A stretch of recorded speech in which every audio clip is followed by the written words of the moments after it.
விழுப்புரம் மாவட்டம் செஞ்சி வட்டம் இல்லோடு கிராமத்தில் பழங்குடி மக்களுடைய வீடு தீப்பற்றி எரிந்து விட்டதாக கேள்விப்பட்டு உதவும் உள்ளங்கள் சேரிட்டபிள் ட்ரஸ்ட் சார்பாக அவர்களுக்கு பல்வேறு நலத்திட்ட உதவிகள் செய்தோம். அதன் தொடர்ச்சியாக இன்று நம்முடைய உதவும் உள்ளங்கள் ட்ரஸ்ட் சார்பாக அவர்களுக்கு நம்மால் முடிந்த அளவுக்கு ஒரு சிறிய குடிசை வீட்டினை கட்டி கொடுத்துள்ளோம்.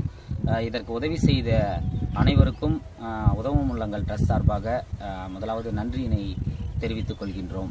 மில்லிங் கடந்தோம், துணி இல்லை, மணி இல்லை, எதுவுமே இல்லை, சாமான் சட்டு கூட இல்லை. நாங்கள் எப்படியோ இருந்தோம். உதவும் உள்ளத்துலேருந்து வந்து எங்களுக்கு அரிசி பருப்பு எல்லாமே கொடுத்தாங்க. அவங்க வீடும் கட்டி விட்டுக்கிறாங்க. அவங்களுக்கு ரொம்ப ரொம்ப நன்றி. எங்களுக்கு ரொம்ப ஏதோ செய்கிறாங்க. அவங்க தங்குளத்தில் வந்து மனசில் போட்டு ஏதோ ஒரு தேசத்தில் வந்து எங்களுக்கு செய்து உதவி பண்ணுறாங்க. எங்களுக்கு எதுவுமே செய்யலம்மா. எங்களுக்கு எந்த ஒரு உதவியும் கிடையாது. இந்த உள்ளத்துல வந்து தான் நல்லது செய்யறாங்க. இல்லாத யாரும் எங்களை பார்க்கறது கூட மனசாலும் கிடையாது. நாங்க ஒரு அனாதை மாரி இந்த ஏழு இருக்கிறோம்.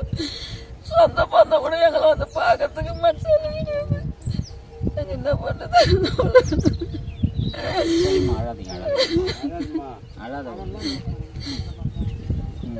இந்த கருக்கல்ல கூட நாங்க இந்த இடத்துல தான் நாங்க படுத்திருந்தோம்.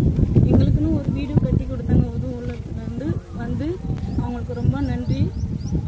3 பசங்களை வச்சுக்கின்னு இது வரைக்கும் நாங்கள் கருக்கல்ல தான் படுத்துன்னு இருக்கிறோம். இவங்க வீடு கட்டி கொடுத்தது நைட்டில் மழையில் கூட இந்த வீட்டுக்கு தான் வந்து படுத்துருக்குறோம். அவங்களுக்கு ரொம்ப நன்றி. உதவும் உள்ளத்துலேருந்து ரொம்ப நன்றி அவங்களுக்கு. அனைவருக்கும் வணக்கம். போன ஞாயிற்றுக்கிழமை அன்னைக்கு தீப்பற்றி எதிர்பாராத விதமாக எங்கள் வீடு 2 எரிஞ்சு சுத்தமாக தரமட்டமாயிடுச்சு. எங்களுக்கு யாரும் எந்த உதவியும் செய்யலை. உதவும் உள்ளங்கள் சார்பில் தான் எங்களுக்கு வந்து இவ்வளோ உதவிகளை செஞ்சு அவங்கள நாங்கள் மறக்கவே மாட்டோம். எங்களுக்குன்னு இப்போ வீடும் கட்டி கொடுத்துருக்காங்க. எங்களுக்கு அரிசி பருப்பு வந்தது ஆகிய அனைத்து ஜாமான்களும் வாங்கி கொடுத்து அவங்களுக்கு ரொம்ப ரொம்ப நன்றி.